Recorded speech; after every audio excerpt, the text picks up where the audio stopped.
Elle avait toujours cru que ses jumeaux étaient morts dans un incendie la veille de Noël, la laissant avec un chagrin et un traumatisme qu'aucune mère ne devrait jamais avoir à supporter.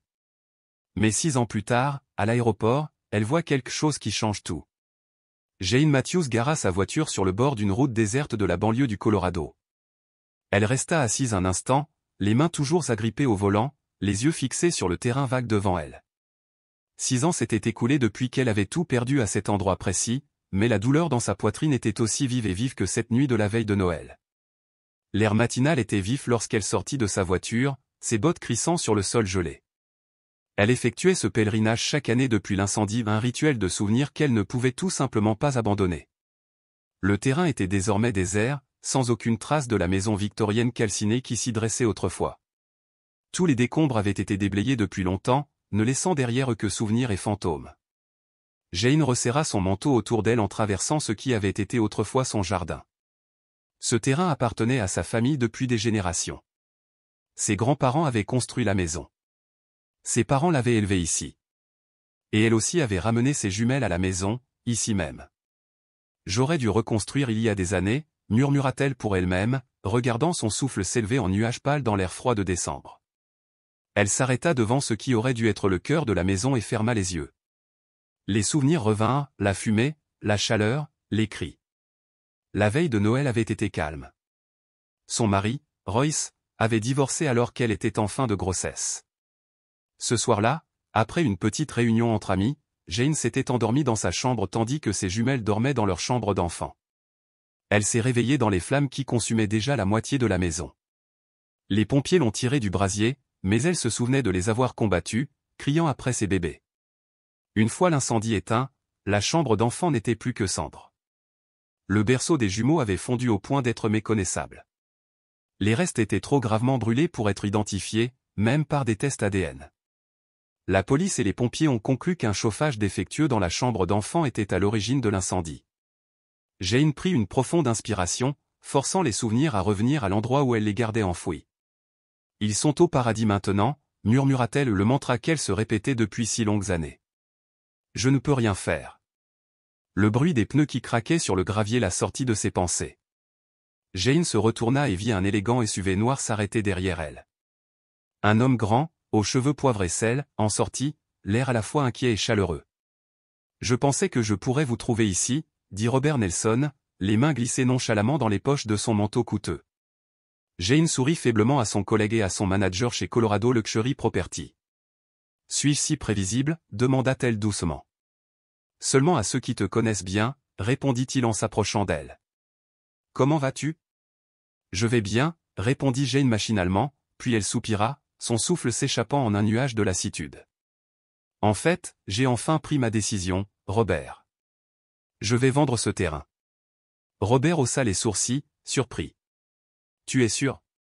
Après toutes ces années de débat? »« Il est temps, » dit-elle doucement. « Je ne peux plus m'accrocher à cet endroit. Avec l'argent de la vente et mes économies, je peux enfin créer ma propre entreprise. » Robert hocha la tête pensivement. « Tu sais, avec ce que tu as économisé, tu pourrais reconstruire ici. Utiliser la maison pour ton entreprise ou la louer. » Jane secoua la tête avec fermeté. « Je ne veux plus être mêlée à cet endroit. Les souvenirs sont trop douloureux. Et honnêtement, après avoir vu tant de locataires négligents dans notre secteur. » Sa voix s'estompa. « Je comprends, » dit Robert doucement. « Tu as probablement raison pour les locataires, de toute façon. On a vu des histoires d'horreur. » Ils restèrent ensemble en silence, tous deux regardant l'espace vide où se trouvait autrefois une maison. Jane connaissait Robert depuis avant la naissance des jumeaux. Il avait été son soutien à travers toutes les épreuves, le divorce, la grossesse difficile et les terribles conséquences de l'incendie. Leur amitié n'avait jamais dégénéré en romance, malgré leur compatibilité évidente. Jane ne pouvait tout simplement pas passer à autre chose, pas avec le poids de sa perte qui pesait encore si lourd sur son cœur. « Je me souviens encore de ma première grossesse, » dit-elle doucement. « Royce voulait que j'abandonne ma carrière et que je devienne mère à temps plein. Devant mon refus, il a demandé le divorce. J'étais enceinte de 5 mois et j'avais des jumeaux. » Robert hocha la tête. Il avait déjà entendu cette histoire, mais il écouta patiemment. « Dieu merci, j'ai signé ce contrat de mariage et j'ai gardé mon emploi, » a poursuivi Jane. Même avec mon salaire, m'occuper seul de jumeaux était plus difficile que je ne l'aurais imaginé. Surtout avec mon état de santé qui rendait l'allaitement impossible. Ces laits spéciaux coûtaient une fortune. Tu as bien fait, lui assura gentiment Robert. Tu as tenu bon. Tu as gardé ton indépendance. C'est la Jane que j'ai toujours admirée. Jane lui offrit un sourire reconnaissant. Bon, je vais commencer les démarches administratives pour vendre cet endroit, dit-elle. Pouvez-vous demander à l'équipe de préparer le matériel publicitaire? Bien sûr, répondit Robert. Je m'en occuperai personnellement, mais je pars aujourd'hui pour visiter une propriété haut de gamme dans l'Utah pour un client. Jane parut surprise. Tu n'en as pas parlé. C'est une décision de dernière minute, dit-il en balayant la situation. Je serai absent 3 jours. Mi-travail, mi-détente. Ces derniers mois ont été très chargés. Il hésita, puis ajouta d'un ton désinvolte qui ne parvenait pas à cacher l'espoir dans sa voix. Tu pourrais venir avec moi, tu sais. Ça te ferait du bien de t'évader quelques jours. Jane a commencé à décliner automatiquement, puis s'est arrêtée. Peut-être qu'un changement de décor était exactement ce dont elle avait besoin après avoir pris cette décision. Tu sais quoi? Je crois que je vais le faire, dit-elle, surprise. Ça fait longtemps que je ne suis pas allée nulle part. Je pourrais aussi aider pour la réunion avec le client. Le visage de Robert s'illumina. Parfait. On se retrouve à l'aéroport dans 2 heures. Le vol décolle à midi. Je serai là, promit Jane. Robert regarda sa montre. Je devrais y aller, je dois encore finir mes bagages. Attends. Il marqua une pause. Tu as fait tout ce chemin jusqu'ici alors que tu es en voyage aujourd'hui? Robert haussa légèrement les épaules. Tu as dit que tu voulais qu'on se rencontre pour la propriété. C'était important pour toi. J'aurais pu reporter le rendez-vous si j'avais su. Ne vous inquiétez pas, dit-il avec un sourire chaleureux. Voyagez léger. Portez des vêtements confortables. On aura quand même rendez-vous avec le client demain. Ils retournèrent ensemble à leur voiture. Pour la première fois depuis des années, Jane sentit le poids sur ses épaules s'alléger légèrement.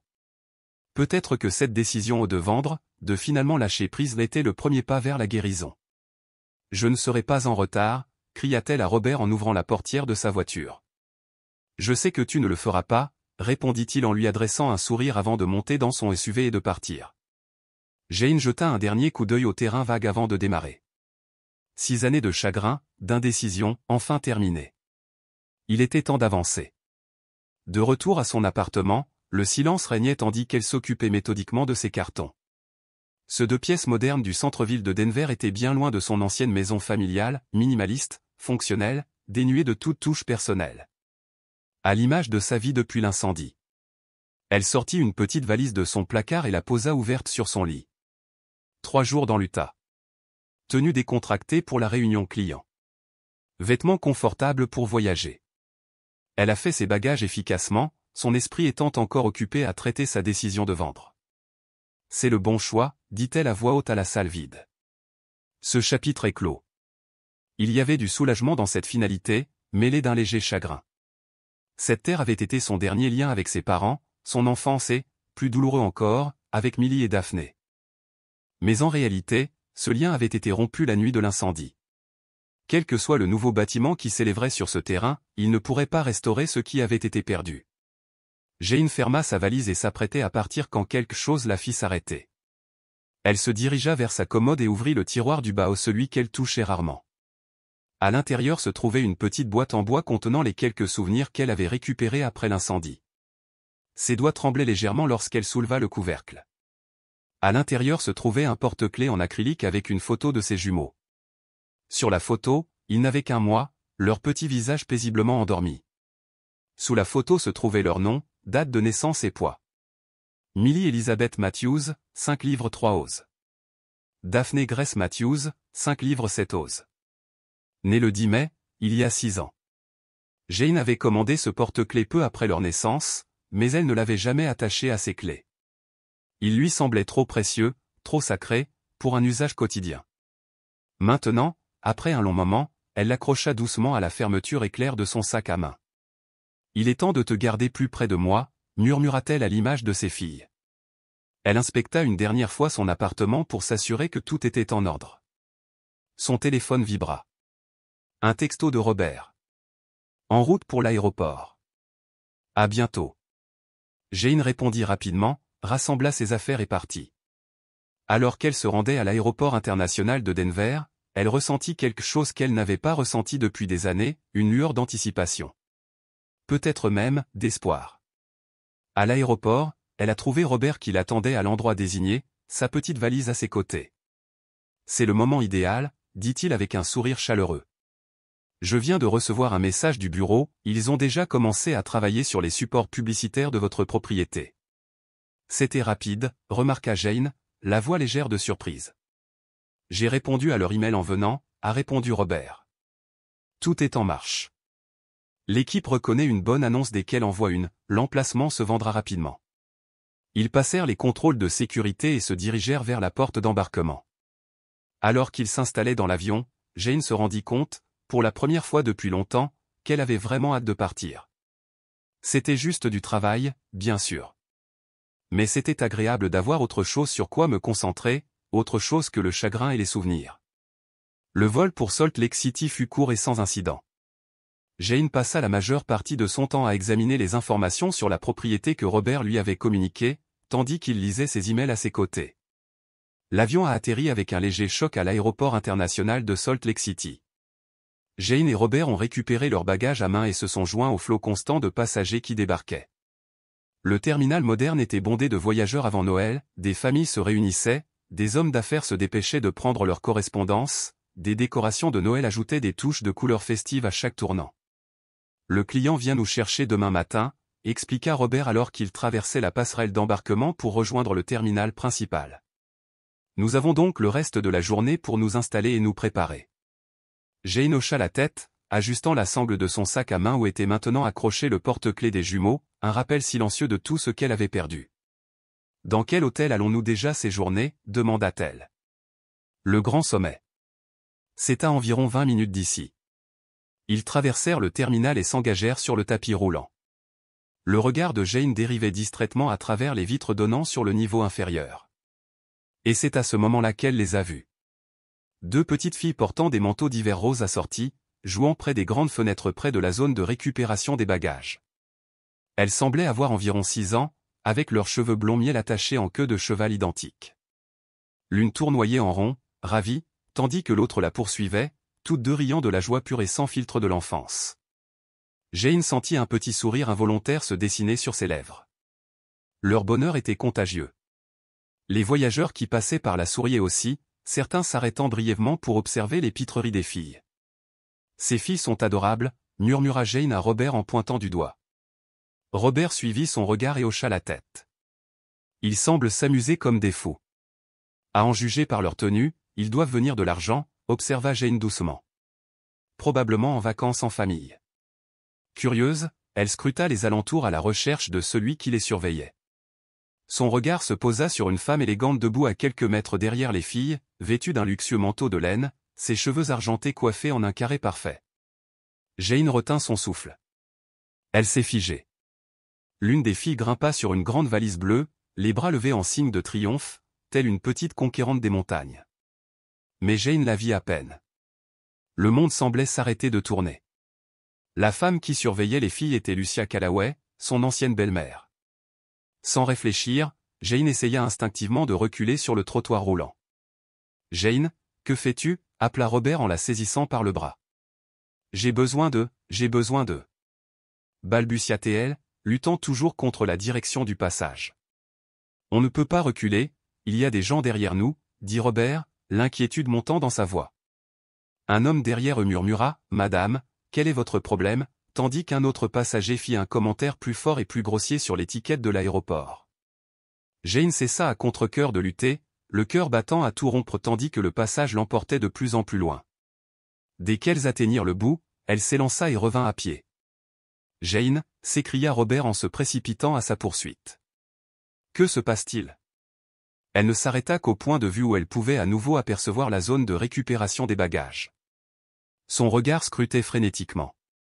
« Jane » dit Robert, essoufflé, en la rejoignant. « Parle-moi. » As-tu reconnu quelqu'un là-bas? C'est Lucia, murmura Jane d'une voix tremblante. La mère de Royce. Mon ex-belle-mère.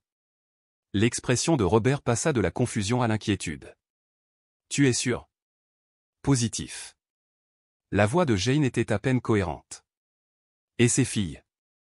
Ses mots hésitaient, incapables de former la pensée qui brûlait maintenant dans son esprit. Les jumelles? Demanda doucement Robert. Jane, c'est impossible. Vos filles sont mortes dans l'incendie. Jane pressait ses mains tremblantes contre la vitre, le regard toujours scrutateur. Elles ont le bon âge. Des jumelles. Avec Lucia.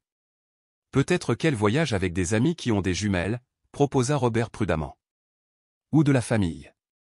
Je ne vois Royce nulle part, et toi? Jane scruta le quartier animé à la recherche de la silhouette imposante et des cheveux noirs de son ex-mari. Rien. Elle essaya de calmer sa respiration, s'efforçant de raisonner. Tu as raison, murmura-t-elle. C'est probablement juste, une coïncidence. C'est inévitable. Mais au fond de moi, quelque chose ne voulait pas me lâcher. Elle s'attarda, incapable de se dégager tandis que Lucia et les filles récupéraient leurs bagages sur le carrousel. On devrait y aller, dit doucement Robert en consultant sa montre. On passera par la zone de récupération des bagages en sortant. Tu pourras y jeter un œil de plus près. Jane hocha la tête à contre-cœur et le suivit vers les escalators. Mais son esprit se remplissait de possibilités impossibles, toutes troublantes. Pourquoi Lucia serait-elle à Salt Lake City avec des jumelles? Est-ce que ça pourrait vraiment être eux? Mais elle avait vu de ses propres yeux les conséquences de l'incendie. La police avait confirmé la présence des restes. Ce ne pouvait pas être eux. C'était tout simplement impossible. Mais alors qu'ils approchaient de la zone de récupération des bagages, elle ne pouvait s'empêcher de penser que quelque chose n'allait vraiment pas. Elle était déterminée à voir de plus près, à parler à Lucia, aussi désagréable que puisse être cette rencontre. Au moment où ils atteignirent la zone de récupération des bagages, l'endroit où Jane les avait vus était vide. Jane ressentit un mélange de déception et de soulagement, une partie de son désir de confirmation, tandis qu'une autre partie craignait ce que cette confirmation pourrait signifier. Ils ont dû partir, dit Robert en regardant autour de lui. Je ne suis pas prête à abandonner, insista Jane doucement. Allons vérifier près des sorties. Ils attendent peut-être un moyen de transport. Ils se dirigèrent vers les portes d'arrivée, où les passagers se rassemblèrent pour être pris en charge. La foule empêchait de bien voir qui que ce soit. Et puis, voilà. Un éclair de rose. Les manteaux distinctifs des jumelles. Elles faisaient la queue près des portes, Lucia à leur côté, consultant son téléphone. Les voilà, murmura Jane, le cœur battant. Il faut que je lui parle. Jane, es-tu sûre que c'est une bonne idée? Demanda Robert prudemment. Je dois savoir. Je vais juste dire bonjour, être poli. Peut-être que j'irai voir les filles de plus près. Avant qu'ils puissent protester, Jane était déjà en mouvement. Lucia leva les yeux de son téléphone et la repéra. Elle la reconnut immédiatement. Son visage parfaitement posé se crispa. Lucia, dit Jane avec un sourire forcé. Quelle surprise de te voir ici. Les lèvres de Lucia s'étirèrent en un léger sourire. Jane. C'est inattendu. Un silence gêné s'installa entre elles. Les jumelles cessèrent de jouer, leurs yeux curieux fixés sur Jane, l'inconnue qui connaissait leur grand-mère. Comment vas-tu? Demanda Jane d'une voix cassante, son regard se posant sans cesse sur les filles. Très bien, répondit froidement Lucia. Qu'est-ce qui t'amène à Salt Lake City? Je croyais que tu n'avais jamais quitté Denver. Voyage d'affaires avec mon manager, dit Jane en désignant vaguement Robert. Nous rencontrons un client demain, un agent immobilier. Tu travailles toujours dans cette agence immobilière? Le ton de Lucia donnait l'impression d'un hobby plein de pitié. Oui. Toujours avec Colorado Luxury Property, répondit Jane d'un ton neutre. Ça se passe bien. Les yeux de Lucia se plissèrent. C'est bien que ta carrière soit si épanouissante, surtout pendant les fêtes. La plupart des gens seraient rentrés chez eux avec leur famille une semaine avant Noël. La pique a frappé profondément. Jane sentit une bouffée de colère, la confusion la submergeait. Si Lucia était au courant de l'incendie, pourquoi une remarque aussi cruelle? En fait, Lucia, je suis surprise que tu ne sois jamais venue me voir après l'incendie, dit Jane prudemment, observant le visage de la femme plus âgée. Royce ne t'a pas raconté ce qui s'est passé? L'expression de Lucia vacillait à peine. Du feu? Quel feu? Il y a 6 ans, la veille de Noël, ma maison a brûlé. Mes filles sont mortes dans l'incendie, dit Jane, les mots encore douloureux. Pendant un battement de cœur, quelque chose a changé, la surprise, le calcul, quelque chose de trop rapide à lire. Vraiment? Alors vous avez obtenu la garde, et vous n'avez pas réussi à les protéger, dit Lucia d'un ton neutre. Ils auraient dû rester avec Royce.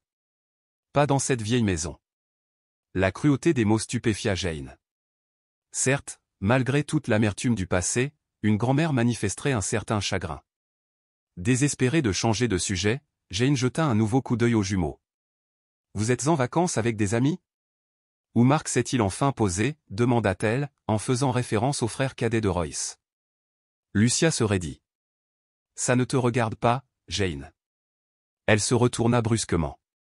Les filles, la file avance, dit-elle sèchement. Et juste comme ça, Lucia la congédia. Les jumeaux se rapprochèrent docilement de leur grand-mère, jetant toujours des regards curieux à Jane. L'un d'eux, légèrement plus grand, murmura quelque chose à l'autre qui la fit rire. Lucia a sorti son téléphone et a commencé à le parcourir un rejet clair. Jane resta là un moment de plus, se demandant si elle devait insister sur la question, mais la froideur du comportement de Lucia indiquait clairement qu'aucune autre information ne serait fournie. « C'était agréable de te voir, Lucia, dit finalement Jane, la voix creuse. Lucia ne leva pas les yeux de son téléphone, hochant simplement la tête brièvement en signe d'acquiescement. Jane se détourna à contre-cœur et retourna là où Robert l'attendait, son esprit tourbillonnant de questions. La réaction de Lucia avait été pour le moins étrange, son apparente ignorance au sujet de l'incendie et son absence totale de chagrin n'avaient aucun sens. « Ça ne s'est pas bien passé », observa Robert tandis que Jane le rejoignait. « Non », acquiesça Jane d'une voix douce. « Ce n'est pas le cas. Et il y a quelque chose qui ne va vraiment pas.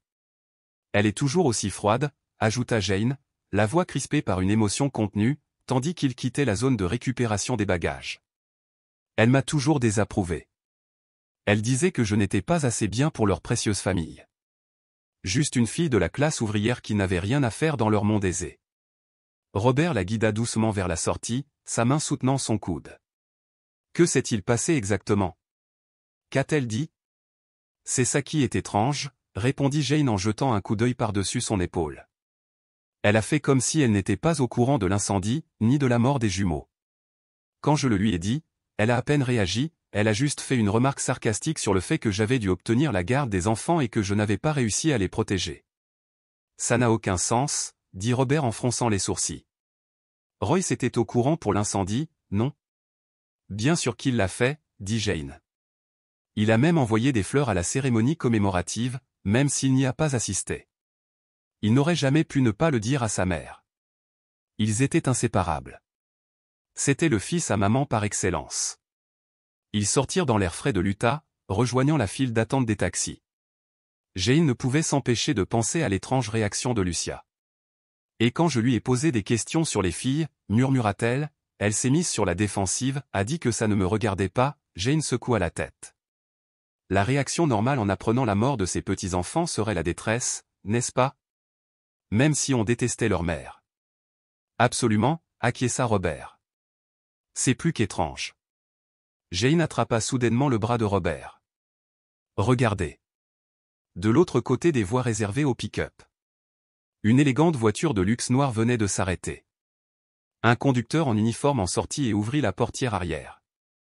Royce Callaway est sorti, grand, impeccablement habillé et reconnaissable entre mille, même après 6 ans.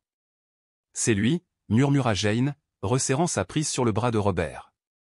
Ils regardèrent Royce saluer Lucia avec un baiser sur la joue, puis s'agenouiller pour embrasser les jumelles qui coururent vers lui avec enthousiasme. Le tableau familial était parfait, riche, beau et complet. Sans réfléchir, Jane s'avança, déterminée à affronter son ex-mari. Robert lui attrapa le bras et la tira en arrière. « Lâche-moi » siffla-t-elle. « Il faut que je lui parle. » Jane, réfléchis un peu, insista Robert. « Si tu le confrontes ici, que va-t-il se passer? Ils partiront en voiture et tu perdras complètement leurs traces. » Jane marqua une pause, voyant la logique dans les paroles de Robert. Alors, qu'est-ce qu'on fait? On les suit, dit Robert d'un ton décidé. On prend un taxi, on garde ses distances et on voit où ils vont. C'est notre meilleure chance de comprendre ce qui se passe. Jane hocha la tête, son cœur battant la chamade ralentissant légèrement. Tu as raison. Allons-y. Ils se sont précipités vers l'avant de la file de taxi où un chauffeur ouvrait son coffre pour un autre passager. Excusez-moi, cria Robert en s'approchant du prochain taxi. Nous avons besoin de votre aide. Le conducteur d'âge moyen les regarda avec lassitude. Où vas-tu? Il faut que tu suives cette voiture noire, dit Jane en désignant la berline de luxe de Royce. La Lincoln. Mais garde tes distances. Le conducteur fronça les sourcils. Madame, ce n'est pas un film. Je ne fais pas ce genre de choses. S'il vous plaît, supplia Jane. Je vous paierai le double du prix de votre course. C'est important. Est-ce dangereux? Demanda le conducteur, l'air sceptique. Parce que je ne m'engage dans rien d'illégal. Rien de dangereux, lui assura Robert. Il faut juste voir où ils vont. C'est tout. Le chauffeur hésita, puis soupira. Double tarif à l'avant. Et je fais demi-tour si quelque chose me semble suspect. Marché conclu, dit immédiatement Jane en sortant son portefeuille. Ils montèrent dans le taxi, les yeux de Jane ne quittant pas la Lincoln noire tandis que le chauffeur de Royce chargeait les bagages dans le coffre. Bientôt, les deux véhicules étaient en mouvement, le taxi de Jane et Robert gardant une distance discrète derrière la voiture de Royce. Je suis désolé, dit Jane à Robert alors qu'il quittait l'aéroport. Tu n'avais pas prévu de vivre un drame familial en m'invitant. Ne t'excuse pas, répondit Robert. Je suis content d'être ici avec toi. Jane le regarda avec gratitude. Je sais que tu avais des projets ce soir. Tu as parlé de dîner avec le client. Robert avait l'air surpris. Comment le savais-tu? Je ne te l'ai pas dit.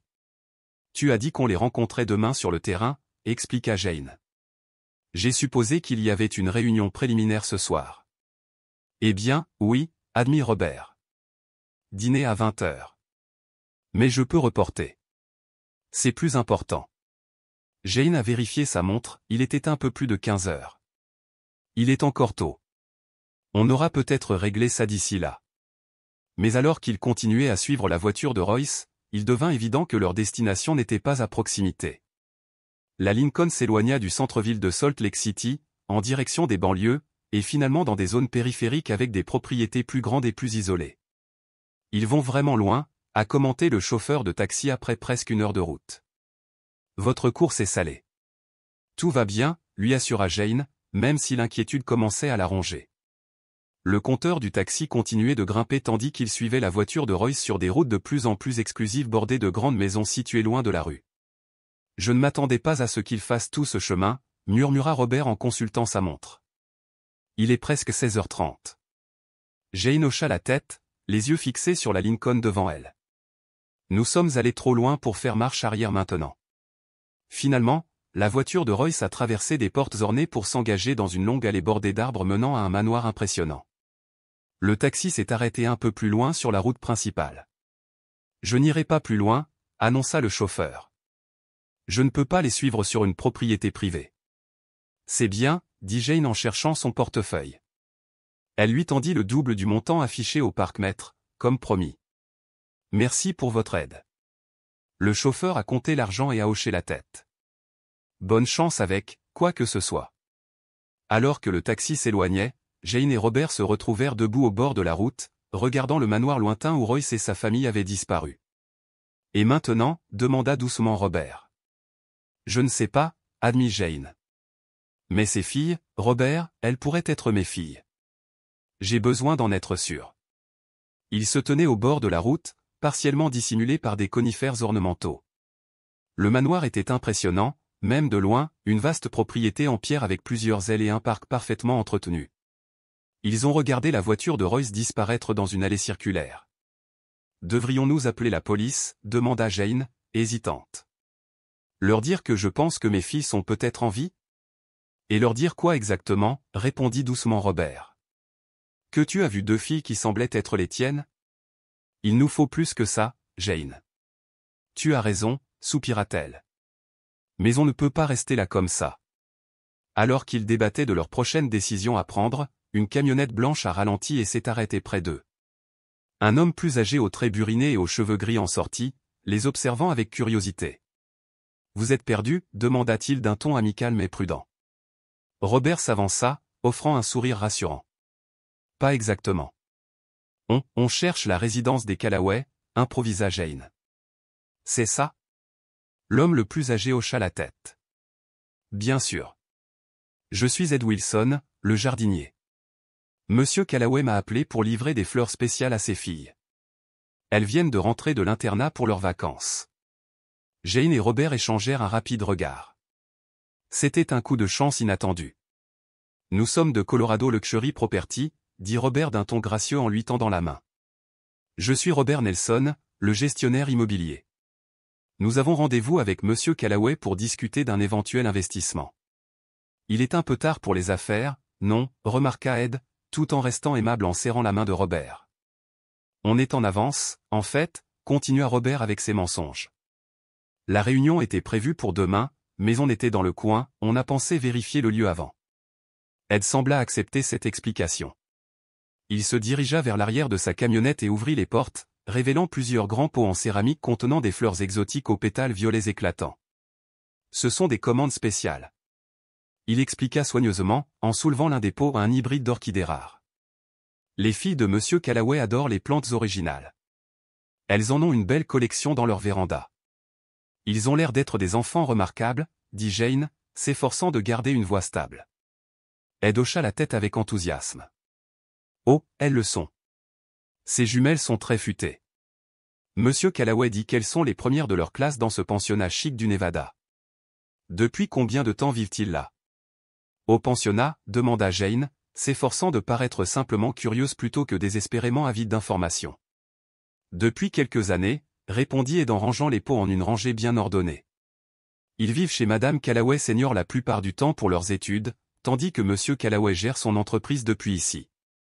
C'est un peu inhabituel, mais j'imagine que c'est comme ça que les riches font les choses. Robert, remarquant les mains tremblantes de Jane, entra doucement. Besoin d'aide avec ces casseroles? Elles ont l'air lourdes. Je ne dirais pas non à une paire de mains supplémentaires, a convenu Ed avec un sourire reconnaissant. Robert se tourna vers Jane, baissant la voix.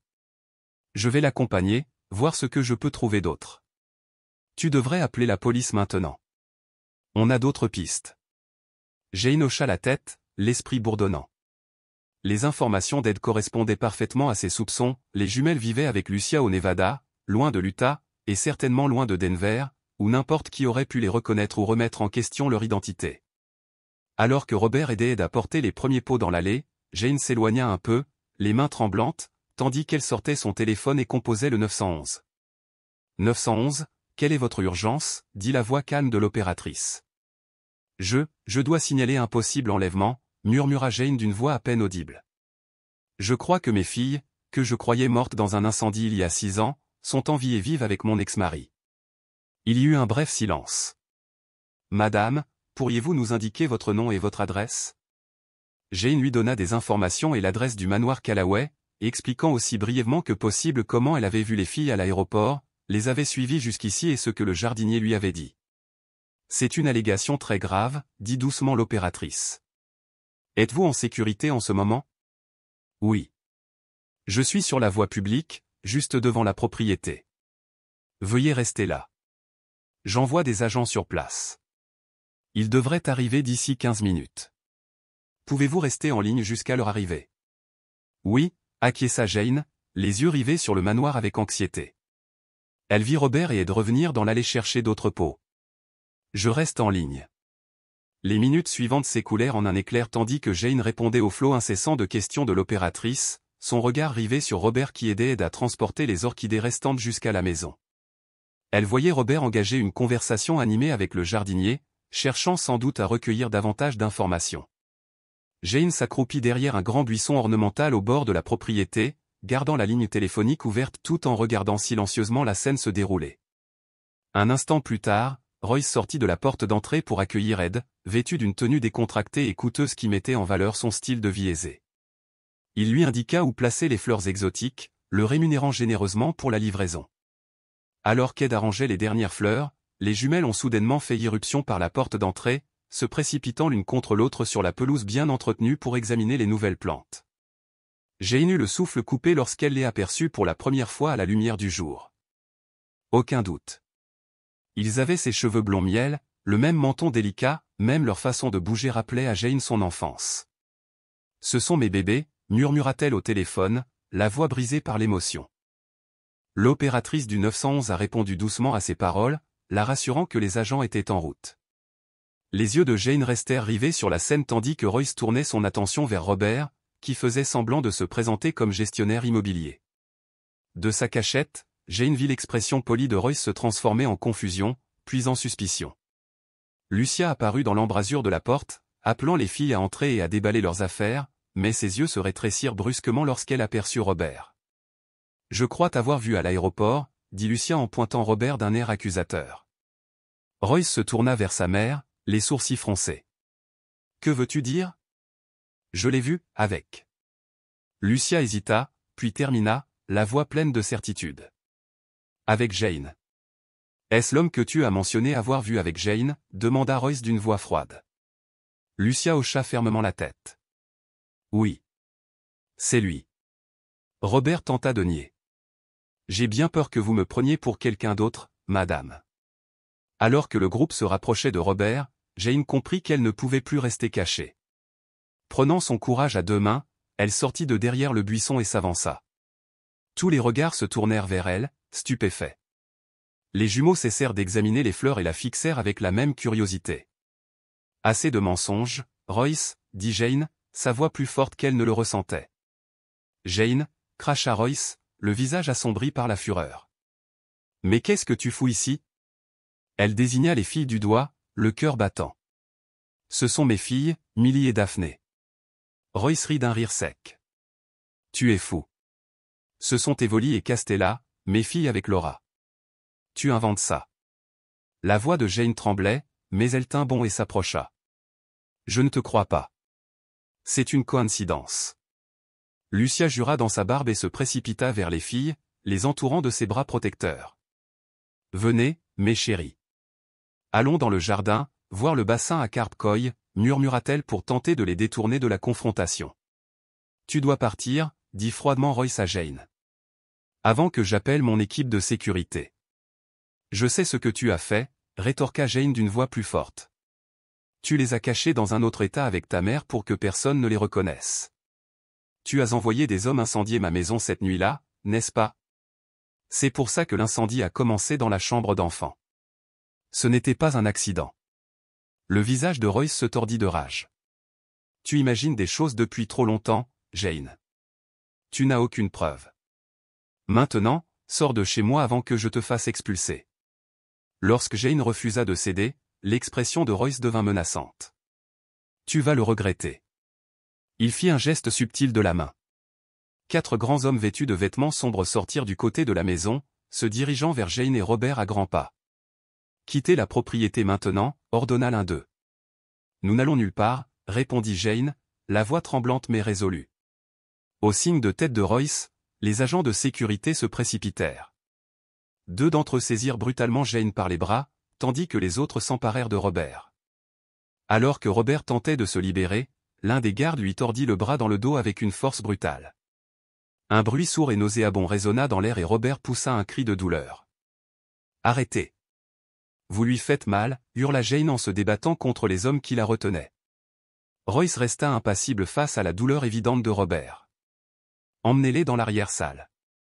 Assurez-vous qu'ils restent silencieux » ordonna-t-il froidement. Les gardes commencèrent à traîner Jane et Robert vers la maison. Malgré son bras disloqué, Robert continua de se battre, réussissant à porter un coup de poing à l'un des gardes avec son bras valide. C'était inutile. Le garde le poussa plus fort, faisant trébucher Robert. Au loin, le hurlement croissant des sirènes de police fend l'air. Royce releva brusquement la tête, le visage crispé par la fureur. Il se tourna vers Jane, les yeux flamboyants. « Tu as appelé la police » gronda-t-il. « Tu vas le regretter, Jane. Tu n'as aucune preuve. » « Aucune. » Les gardes hésitèrent, se tournant vers Royce pour obtenir des instructions tandis que les sirènes devenaient plus fortes. Dans la confusion, Jane vit les jumeaux courir vers le tumulte. Lucia les poursuivit, leur criant frénétiquement d'arrêter. Les filles semblaient attirées par les lumières clignotantes et le chaos, leur jeune visage était un mélange de peur et de curiosité. Malgré son agonie, Robert fit une nouvelle tentative pour se libérer, utilisant son bras valide pour pousser contre l'homme qui le retenait. Le garde le maîtrisa facilement à nouveau, mais la lutte avait capté l'attention des jumeaux.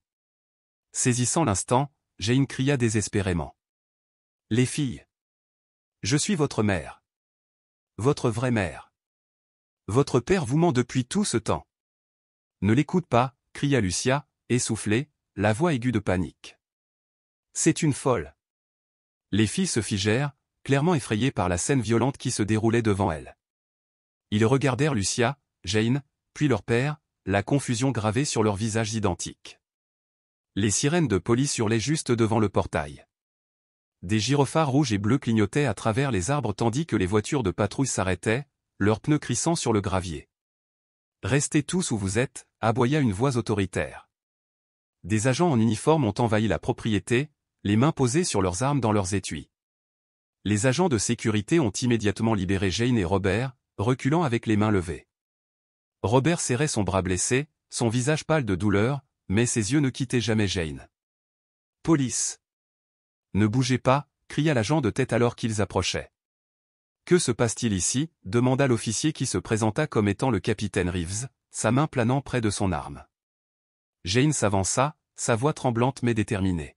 « C'est moi qui ai appelé. Ces hommes où elle désigna l'équipe de sécurité où nous ont agressés sur ordre de M. Callaway. Mon ami a besoin de soins médicaux. » L'officier fit signe à ses collègues. L'un d'eux vint aider Robert tandis que d'autres se positionnèrent entre les deux groupes tendus. « Madame, pouvez-vous expliquer pourquoi vous avez appelé le 911 ?» L'officier a demandé. « Jane, ses filles. » Jane désigna les jumeaux, qui étaient maintenant tenus de manière protectrice par Lucia. « Ce sont mes filles. Je pensais qu'elles étaient mortes dans un incendie il y a 6 ans, mais elles sont vivantes. Mon ex-mari les a emmenées et a simulé leur mort. » Le capitaine Reeves se tourna brusquement vers Royce.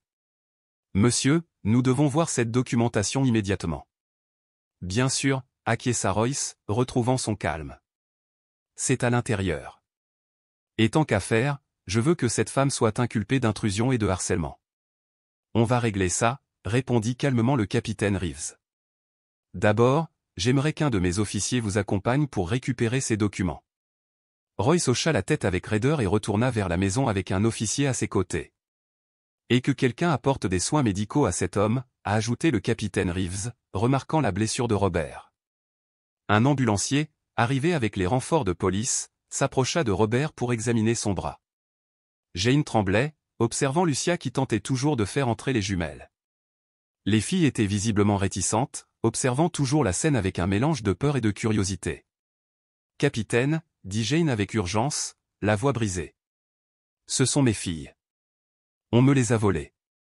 Quelqu'un a mis le feu à ma maison pour cacher l'incident. » Le capitaine Reeves l'observa attentivement. « C'est une accusation très grave, madame. Avez-vous des preuves ?» Jane a encore sorti le porte-clés. « Les voici bébés. Elles s'appellent Millie et Daphné. Elles sont nées le 10 mai, il y a 6 ans. Elles pesaient 2,27 kg et 2,28 kg. » Le capitaine Reeves a examiné la petite photo sur le porte-clés, puis l'a remise au sergent Miller. « Nous allons examiner la situation. Mais je tiens à ce que vous compreniez que si ce que M. Callaway nous montre est exact, nous ne pourrons pas faire grand-chose sans une ordonnance du tribunal pour un test ADN. »« S'il vous plaît, » supplia Jane d'une voix brisée. « Ne les laissez pas partir avec les filles. » Le capitaine Reeves hocha la tête d'un air sombre. « Personne ne partira tant que nous n'aurons pas réglé ce problème. » Le paramédical a terminé d'examiner le bras de Robert. « Épaule luxée » annonça-t-il. « Il faut l'emmener à l'hôpital pour qu'il la répare correctement. »« Je ne partirai pas » insista Robert, les dents serrées. « Pas avant que nous soyons sûrs que les filles de Jane sont saines et sauves. » Jane serra sa bonne main. « Tu devrais y aller. Ce n'est pas ton combat. »« Je reste » dit fermement Robert. Avant que Jane ne puisse argumenter davantage, Royce revint avec l'officier, portant un dossier rempli de documents. Le capitaine Reeves les prit et commença à en examiner le contenu. Acte de naissance, murmura-t-il. Dossiers scolaires. Dossiers médicaux. Tout semble en ordre. Le cœur de Jane se serra. Ils sont forgés. Ils doivent l'être. Les certificats de naissance proviennent du Nevada, a noté le capitaine Reeves. Ils indiquent qu'ils sont nés à l'hôpital Desert Springs de Las Vegas. Une lueur d'espoir s'alluma dans la poitrine de Jane. Mes filles sont nées à l'hôpital universitaire de Denver. Appelez-les. Ils auront un dossier médical de mon accouchement. Le capitaine Reeves réfléchit à cela, puis fit un signe de tête à l'un de ses officiers. Appelez-moi. Vérifiez si elle a donné naissance à des jumelles à l'hôpital universitaire de Denver le 10 mai, il y a 6 ans. L'officier s'est éloigné pour passer l'appel pendant que le capitaine Reeves continuait d'examiner les documents. Ces dossiers médicaux sont complets, a-t-il fait remarquer. Vaccination, examens médicaux, visite chez le dentiste. Tout est falsifiable, insista Jane, la voix plus forte. La tension était palpable en attendant le retour de l'officier. Robert se tenait à côté de Jane, le visage pâle de douleur, mais sa présence inébranlable. Royce gardait son sang-froid, même si Jane lisait la tension dans son regard. Lucia avait finalement réussi à faire rentrer les jumeaux dans la maison, loin du drame qui se déroulait. Finalement, l'officier revint, son expression ne trahissant rien. Il s'adressa doucement au capitaine Reeves, qui hocha la tête d'un air pensif. « Madame Matthews, dit le capitaine Reeves en se tournant vers Jane, l'hôpital confirme que vous avez donné naissance à des jumelles à cette date. » Une vague de soulagement envahit Jane, mais elle fut de courte durée. Cependant, poursuivit le capitaine, cela ne prouve pas que ces enfants sont les vôtres. Les documents fournis par M. Callaway semblent légitimes. Ce n'est pas le cas, insista Jane. Les informations sur mon porte-clés ou le poids à la naissance, l'heure exacte de naissance correspondraient au dossier de l'hôpital. Demandez-leur de vérifier. Le capitaine Reeves envoya l'officier passer un autre appel, cette fois à l'hôpital de Nevada Desert Springs. Pendant ce temps, un autre officier s'approcha et murmura quelque chose à l'oreille du capitaine. Son expression se durcit. « Monsieur Callaway, dit-il en se tournant vers Royce, mes agents aimeraient parler individuellement à votre personnel de sécurité. » La façade confiante de Royce s'est légèrement fissurée. « Pourquoi ?» Procédure standard en cas d'altercation, répondit doucement le capitaine Reeves. « Nous aimerions aussi parler aux enfants. » Juste brièvement. « Absolument pas, rétorqua Royce. Ils sont déjà énervés par ce cirque. Monsieur, je comprends votre inquiétude. Mais l'officier qui avait appelé l'hôpital revint et interrompit le capitaine Reeves par un murmure pressant. Ce dernier haussa les sourcils de surprise. Intéressant, dit-il.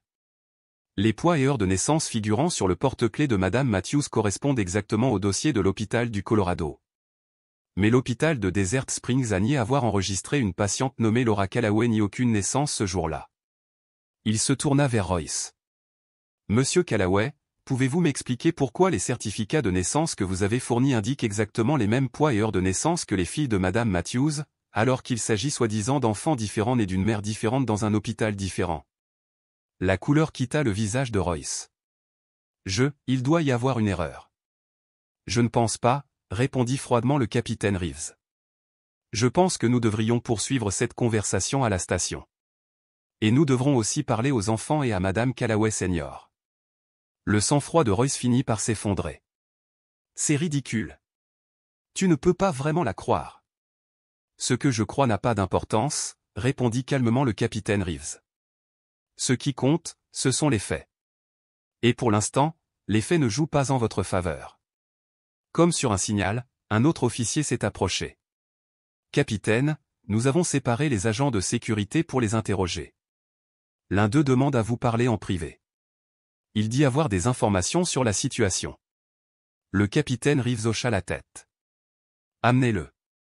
Un agent de sécurité visiblement nerveux fut escorté jusqu'à l'endroit où il se trouvait.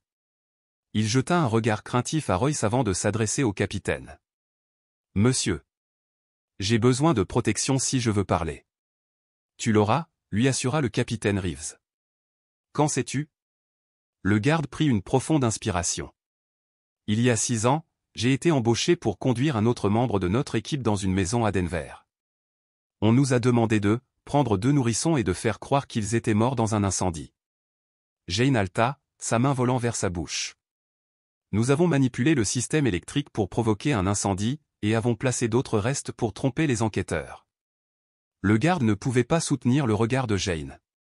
Je le regrette chaque jour depuis. Royce s'est jeté sur le garde. Tu mens. Plusieurs agents l'ont immédiatement maîtrisé. Monsieur Callaway, dit sévèrement le capitaine Reeves, vous êtes en état d'arrestation, soupçonné d'enlèvement et de complot en vue de commettre un incendie criminel.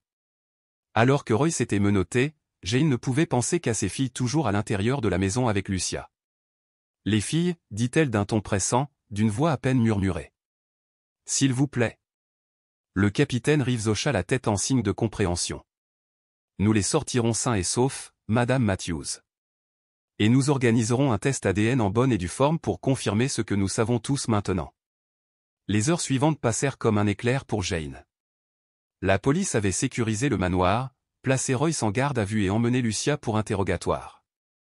Les aveux de l'agent de sécurité avaient révélé l'affaire, et un autre agent confirma la version des faits lors de son interrogatoire. Jane était assise dans une petite salle de conférence du commissariat de police de Salt Lake City, les mains serrées autour d'une tasse de café refroidie depuis longtemps. Robert était assis à côté d'elle, le bras maintenant correctement installé et en écharpe, refusant de partir malgré son insistance pour qu'il se repose suffisamment.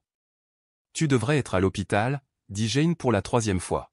« Ils m'ont autorisé à partir, » répondit patiemment Robert. « C'est juste une épaule déboîtée. »« Je ne vais nulle part, Jane. » Un léger coup à la porte précéda l'entrée du capitaine Reeves et d'une femme en tenue professionnelle, portant un presse-papier. « Madame Matthews, » dit doucement le capitaine Reeves, « ici le docteur Wilson des services de protection de l'enfance. » Elle a parlé aux filles. Jane se leva rapidement. « Comment vont-ils ? » ?»« Ils vont bien. » Le docteur Wilson sourit de manière rassurante. « Ils s'en sortent remarquablement bien, compte tenu des circonstances. Ils sont désemparés, bien sûr, mais ils sont résilients. »« Leur as-tu parlé ?» demanda Jane, la voix légèrement brisée. « À propos de moi ? De ce qui s'est passé ? » « Nous avons expliqué la situation en termes adaptés à leur âge, » répondit doucement le docteur Wilson, « que vous êtes leur mère biologique et qu'il y a eu un malentendu qui vous a séparés pendant longtemps. » Jane hocha la tête, craignant d'espérer. « Et maintenant ?» demanda-t-elle d'une voix à peine plus forte qu'un murmure. « Nous avons accéléré un test ADN, » expliqua doucement le capitaine Reeves. « Les résultats préliminaires confirment ce que nous soupçonnions déjà, vous êtes leur mère biologique. » Les genoux de Jane fléchirent et elle s'agrippa au bord de la table pour se stabiliser. Après si longues années de deuil et de pertes inimaginables, ses filles étaient vivantes. Elles étaient réelles. Légalement. Le docteur Wilson a continué doucement, il y aura des procédures à suivre, mais compte tenu des circonstances et des preuves contre Monsieur Callaway et Madame Callaway Senior, les tribunaux rétabliront probablement rapidement vos droits parentaux. Jane retint son souffle. Quand pourrais-je les voir ? demanda-t-elle, osant à peine croire que tout cela était réel. Le docteur Wilson consulta son bloc-notes. Ils ont effectivement demandé à vous rencontrer. Si vous êtes prêt, nous pouvons organiser cela maintenant. Oui, murmura Jane, l'émotion étouffant sa voix. Je suis prête. Je dois préciser, ajouta doucement le docteur Wilson, qu'ils se considèrent toujours comme Evoli et Castella. Ce sont les seuls noms qu'ils connaissent. Il serait peut-être préférable de les utiliser au début, le temps qu'ils s'habituent. Jane hocha la tête, comprenant la délicatesse de la situation. Bien sûr. J'attendrai ici, proposa doucement Robert, mais Jane secoua la tête. S'il te plaît, viens avec moi. J'ai besoin de toi. Les yeux de Robert s'écarquillèrent de surprise, mais il hocha la tête et se leva pour la rejoindre. Ils furent conduits dans une autre pièce, plus chaleureusement meublée, avec des canapés moelleux et des jouets clairement choisis pour les enfants. Jane s'arrêta sur le seuil de la porte, son cœur battant si fort qu'il couvrait tous les autres sons. Et ils étaient là. Ses filles. Assis côte à côte sur un petit canapé, leurs visages identiques exprimaient à la fois la curiosité et la prudence. Les manteaux roses avaient disparu, remplacés par des pulls assortis, apportés par quelqu'un. Ils levèrent les yeux lorsque Jane entra. Evoli. Castella, dit doucement le docteur Wilson, voici Jane. La dame dont on vous a parlé. Les filles étudièrent Jane attentivement. L'une d'elles, Evoli, devina Jane à sa posture légèrement plus affirmée, prit la parole la première. « Tu es notre vraie mère ?» demanda-t-elle d'une voix claire mais hésitante. Jane tomba à genoux, les larmes lui brouillant la vue. « Oui, je le suis. Mais tu peux m'appeler Jane pour l'instant, si ça te convient mieux. » Les filles échangèrent des regards, partageant cette communication silencieuse que seules les jumelles comprennent. « On a vu la photo », murmura Castella en désignant le porte-clés que la police avait rendu à Jane. « C'est nous, quand on était bébé. » Jane hocha la tête, sortit soigneusement le porte-clés de son sac à main et le leur tendit. « Oui. Vous vous appeliez Emily et Daphné à l'époque. » Les filles se penchèrent en avant, leurs expressions solennelles, tandis qu'elles étudiaient la petite photo. « Je l'ai fait pour toi », murmura Jane en retournant le porte-clés pour révéler le dos, où étaient cousus deux petits ours assortis. « Je l'ai gardé toutes ces années, même quand je pensais, même quand je ne savais pas où tu étais. » Castella, qui devait être Daphné, tendit la main et ses doigts effleurèrent les petits ours. « C'est toi qui les as faits ?» demanda-t-elle doucement. « Oui », répondit Jane, la voix chargée d'émotion. « Je tricotais des petits jouets pour toi quand tu étais bébé. »« Comme Monsieur Button ?» demanda soudain Evoli, les yeux écarquillés. Le souffle de Jane se bloqua dans sa gorge. « Monsieur Button » répéta-t-elle. « Mon ours chéri » expliqua Evoli. « Il est vieux et rafistolé. Grand-mère dit que je l'ai depuis que je suis bébé. Il a des boutons à la place des yeux. » Des larmes coulaient abondamment sur les joues de Jane. « Je l'ai fait pour toi » murmura-t-elle. « J'en ai fait un pour chacun de vous. »« Le tien avait des boutons bleus » dit-elle à Evoli, « et le tien des verts » ajouta-t-elle en se tournant vers Castella. « Le mien s'appelle Ours Vert » dit Castella d'une voix pleine d'émerveillement. « Je dors encore avec lui toutes les nuits. » La prise de conscience que ses filles avaient gardé les ours qu'elle avait fabriqués pour elle, qu'un fil invisible les avait maintenus connectés toutes ces années, a presque bouleversé Jane.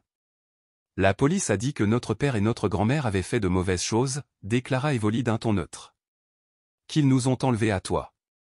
Et qu'ils ont menti. » Jane hocha la tête, s'efforçant de trouver les mots qui n'aggraveraient pas la blessure. « Ils ont dit qu'il y avait un incendie » ajouta doucement Castella, « et que vous pensiez que nous étions morts. »« C'est vrai » dit Jane doucement. « J'étais très triste. Pendant longtemps. Parce que tu m'as tellement manqué. » Les filles échangèrent un autre regard, puis semblèrent prendre une décision. « Pouvons-nous voir où tu habites » demanda Evoli. « Bien sûr » répondit immédiatement Jane. « Quand la police dira que c'est bon. J'ai un petit appartement à Denver. Il n'est pas aussi grand que la maison que tu connais, mais on peut trouver un autre endroit si tu veux. »« Avec un jardin » demanda Castella avec espoir. « J'aime les fleurs. »« Absolument » promit Jane d'une voix plus assurée. « Le plus grand jardin qu'on puisse trouver. » Le docteur Wilson, qui observait tranquillement la scène, s'avança. « Les filles, Jane et son ami ont besoin de parler un peu plus à la police. Pourriez-vous accompagner l'agent Martinez pour prendre une glace pendant qu'il s'en occupe ?» Les jumeaux hochèrent la tête avec empressement et se laissèrent glisser hors du canapé. Arrivé à la porte, Castella marqua une pause, son regard scrutant le visage de Jane. « Seras-tu là quand nous reviendrons » demanda-t-elle d'une voix faible. « Je serai là » promit Jane d'une voix pleine d'amour. « Je ne partirai pas, promis. » Les filles suivirent l'officier Martinez, jetant un dernier coup d'œil en arrière pour faire un signe de la main avant de disparaître dans le couloir. Au moment où ils furent partis, Jane s'effondra, le poids de la journée s'écrasant sur elle. Robert s'approcha d'elle, glissant son bras valide autour de ses épaules tremblantes. « Ils sont magnifiques, Jane » murmura-t-il. « Magnifiques. Brillants. Tout comme leur mère. » Le capitaine Reeves revint peu de temps après, son expression grave mais tranquillement satisfaite. « Nous avons obtenu des aveux complets de l'équipe de sécurité de Royce » a-t-il rapporté. « Apparemment, après votre divorce, Royce a décidé qu'il voulait les filles, mais à ses conditions, sans vous voir. Il a engagé des hommes pour fomenter l'incendie et prendre les enfants. Lucia était dans le coup dès le début. Elle ne vous a jamais approuvé. C'était sa façon d'avoir ses petits-enfants tout en vous effaçant de leur vie. »« Que va-t-il leur arriver » demanda Jane, la voix engourdie, non pas par inquiétude, mais parce qu'elle avait besoin de savoir que ses filles seraient en sécurité. « Ils seront accusés de multiples crimes, enlèvements, incendies criminels, complot, fraude » a déclaré le capitaine Reeves. Ils purgeront probablement de lourdes peines de prison. Jane hocha la tête, sans aucune satisfaction. Seulement du soulagement que le cauchemar soit presque terminé. Et maintenant? Avec les filles, demanda-t-elle doucement. Il y aura bien sûr des audiences, a expliqué le capitaine Reeves, mais compte tenu des circonstances, le tribunal vous accordera probablement la garde temporaire immédiatement, en attendant le rétablissement formel de vos droits parentaux. Quand pourrons-nous rentrer à la maison, insista Jane. Vous devrez rester dans l'Utah quelques jours de plus pour terminer l'enquête, répondit-il. Mais ensuite, si tout se passe bien, vous devriez pouvoir retourner au Colorado avec vos filles. Robert, qui m'avait soutenu en silence, prit enfin la parole. Jane, il va falloir annuler ma réunion avec mon client demain. Jane cligna des yeux, ayant complètement oublié le voyage d'affaires qui les avait amenés dans l'Utah. Oh, Robert, je suis vraiment désolé. Ne sois pas ridicule, l'interrompit Robert avec un léger sourire. Certaines choses comptent bien plus que les transactions immobilières. Le capitaine Reeves s'éclaircit la gorge. Je vous laisse prendre vos dispositions. Nous vous préviendrons quand les filles seront prêtes à vous revoir. Lorsque le capitaine est parti, Jane s'est tournée vers Robert, le cœur débordant. Je ne sais pas comment te remercier, murmura-t-elle. Tu as été incroyable. Malgré tout ça. Te blesser. Manquer ton rendez-vous. Robert secoua la tête. Jane, te voir retrouver tes filles après tout ce temps? Ça vaut bien une épaule déboîtée et une centaine de rendez-vous manqués. Puis il sourit. Et je pense, si tu es d'accord avec moi, on devrait dire à l'équipe de retirer ton terrain des annonces. Puisque tu as promis à ces filles le plus grand jardin. Jane laissa échapper un rire larmoyant, son premier vrai sourire depuis ce qui lui sembla une éternité. Ça change tout, murmura-t-elle. Je soutiendrai la reconstruction de la maison. Les yeux de Robert s'adoucirent. Je t'aiderai, dit-il simplement. Jane l'observait, percevant sa chaleur sincère, son attention indéfectible. Pendant 6 ans, elle avait vécu derrière des murs bâtis par le chagrin et la perte. Mais maintenant, ses filles étaient revenues. Et avec elles, quelque chose qu'elle croyait perdue à jamais. Espoir. Elle sourit en essuyant ses larmes. Je suis d'accord avec toi. Puis elle hésita. À ton avis, comment ça va se passer? Élever des jumeaux de 6 ans qui me connaissent à peine? Robert rit doucement. C'est difficile, admit-il. Il y aura des jours difficiles. Mais il semble résilient. Et ils t'ont comme mère. Je pense que tout ira bien. Jane lui prit la main, la voix tremblante. Tu vas nous aider? Pas maintenant, mais quand on sera rentré. Les yeux de Robert s'écarquillèrent, puis s'adoucirent, remplis d'émotion. Jane Matthews, j'en serais honoré. Aussi longtemps que vous me le permettrez. Un léger coup frappé à la porte les interrompit. Le docteur Wilson sourit. Les filles te demandent. Elles veulent savoir si tu veux bien manger une glace avec elles. Jane se leva, le cœur battant à tout rompre. J'adorerais. Alors qu'elle se dirigeait vers la porte, Robert l'appela d'une voix chaleureuse. Jane, ça va aller. Mieux que bien. Elle se retourna, son sourire sincère, ses larmes brillantes. Je sais que c'est vrai, murmura-t-elle. Pour la première fois en 6 ans, j'y crois vraiment. Elle remonta le couloir, le cœur rempli. Ses filles l'attendaient. La vie qu'elle croyait perdue à jamais l'attendait aussi. Il y a 6 ans, par une froide veille de Noël, elle avait tout perdu. Les filles qu'elle avait portées, mises au monde et aimées de toutes ses forces lui avaient été arrachées par un acte d'une cruauté indicible. Mais ils étaient vivants. Après des années de désespoir, des années de silence, un miracle lui avait été accordé. Elle s'arrêta sur le seuil, les observant avant qu'ils ne la remarquent. Ils étaient beaux. Résilients. Malgré tout, ils portaient encore des fragments de la vie qu'elle avait autrefois rêvé pour eux. Les ours en peluche qu'elle avait fabriqués de ses propres mains les avaient accompagnés toutes ces années. Le fil ne s'était jamais cassé. Et tandis que Jane s'avançait, son cœur débordait de gratitude. Le chemin à parcourir ne serait pas facile. Les filles avaient vécu une autre vie, avec d'autres noms et d'autres souvenirs. Il y aurait de la douleur. Des questions. Des larmes. Des doutes. Mais il y aurait aussi de l'amour. Et surtout, il y aurait de l'espoir. Ensemble, ils construiraient quelque chose de nouveau. Ensemble, ils retrouveraient le chemin du retour.